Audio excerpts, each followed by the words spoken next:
ओम शांति। जून मास अव्यक्ति मास में हम ब्राह्मण तीव्र पुरुषार्थ के लिए मम्मा के महावाक्यों का मनन करेंगे। मम्मा कहती, निरंतर योग में स्थित रहने की सहज युक्ति है। जिस चीज़ से स्नेह होता है उस चीज़ की याद आती है, और स्नेह तब होता है जब उससे कुछ प्राप्ति होती है। यह अनादि कायदा है। अब हमारा भी परमात्मा के साथ स्नेह है।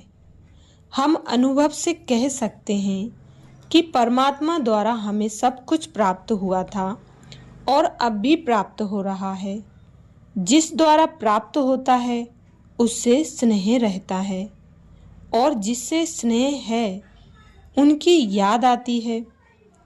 उसमें ज्ञान और योग दोनों आ जाता है। ज्ञान से स्नेह रहेगा, स्नेह से याद रहेगी।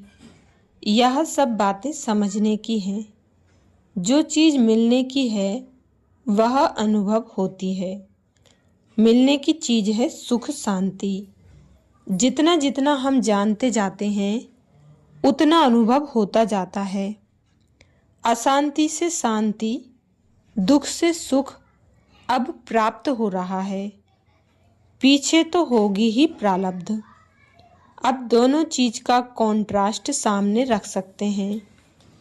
अनुभव के आधार से कह सकते हैं कि परमात्मा के साथ अब हमारा स्नेह बढ़ता जाता है। योग के लिए कोई स्थूल साधना की बात नहीं है। नॉलेज से अनुभव में है। अनुभव से उनकी याद आपे ही आती रहती है। याद नेचुरल चीज़ है। हम उनको कितनी भी मिटाएंगे परंतु वह चीज़ मिटेगी नहीं। याद की तरकीब बड़ी सहज है। संबंध से याद है ही है। यह भी हम जानते हैं कि वह सबको सुख देने वाला है। वह सब कुछ प्राप्त कराने वाला आकर उपस्थित हुआ है। अब प्राप्ति का अनुभव हो रहा है तो उनका ही स्नेह रहता है, उनकी ही याद रहती है। यह अनुभव की बातें हैं। स्नेह का आधार अनुभव के ऊपर है। जितना अनुभव की प्राप्ति उतना स्नेह बढ़ता रहेगा। स्नेह से याद बढ़ेगी। अब इस दुनिया के दुख के आसार प्रत्यक्ष होते जाते हैं तो जरूर उनके पीछे सुख शांति है। अनुभव से हम कह सकते हैं कि यह प्राप्ति हो रही है तो जरूर हमारा बुद्धि योग और तरफ से हट उनके साथ ही रहेगा। कोई कोई पूछते हैं हमारी कब कब अवस्था नीचे ऊपर क्यों होती है। 4 दिन अच्छी रहती तो 6 दिन आनंद खुशी उल्लास नहीं रहता। जितना जितना नॉलेज होगा उतना स्नेह बढ़ेगा, उतनी ही याद अटूट लगातार रहेगी। भले कोई और कार्य होगा तो भी बुद्धि में वह बात घूमती रहेगी। तो यह याद भी ऐसी चीज़ है जो हमारे भुलाने से भी नहीं भूलेगी। जितना जितना हम नॉलेज को जानते, अनुभव को पाते जाएंगे उतना याद बढ़ती जाएगी। इसमें हाथ पांव से करने की बात नहीं। जितना नॉलेज का अनुभव होगा उतना स्नेह रहेगा, और जितना स्नेह उतना अटूट याद अथवा निरंतर याद रहेगी। यह है प्रैक्टिकल बात।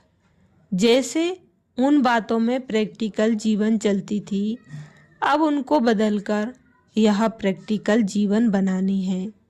जीवन को सिर्फ बदलना है। कितनी सहज बात है। बाहर का कोई ठाट नहीं। कहाँ जंगल आदि में जाना अथवा साधना करना, इसकी भी दरकार नहीं है।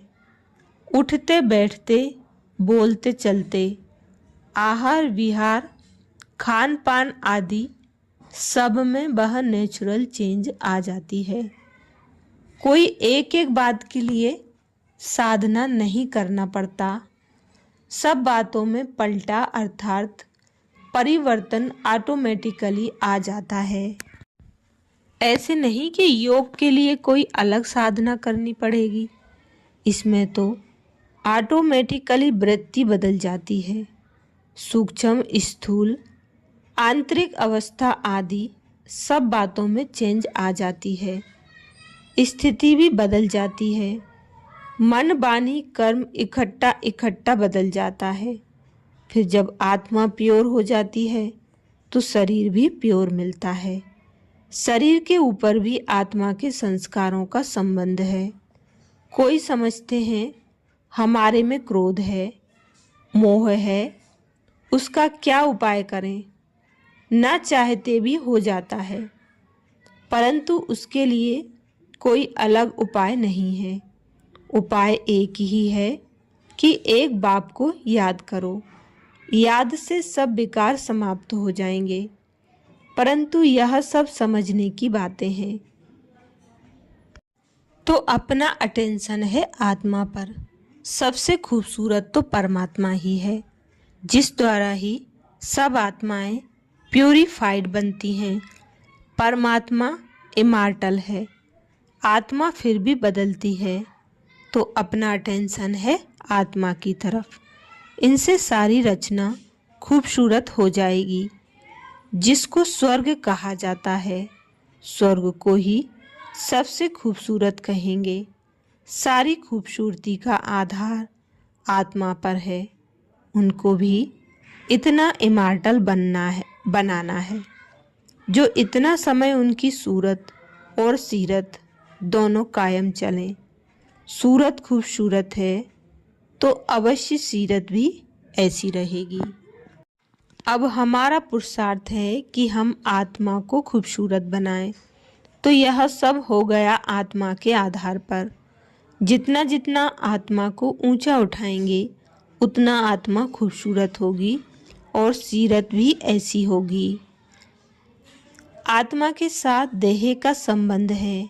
देह के साथ सब संबंधों का कनेक्शन है। इन सबको आधार मिला है आत्मा के संस्कारों का। जितना जितना उनको प्रकाशमय बनाएंगे तो फिर गुण भी ऐसे रहेंगे। आत्मा को ही शुद्ध बनाना है। आत्मा के प्योरीफाइड होने से यह सब कुछ प्योर बनेगा। सूरत और सीरत आत्मा की बनानी है। बनाने वाला वह है। आत्मा बदल जाती तो शरीर भी बदल जाता, सारी सजावट बदल जाती। अच्छा, ओम शांति।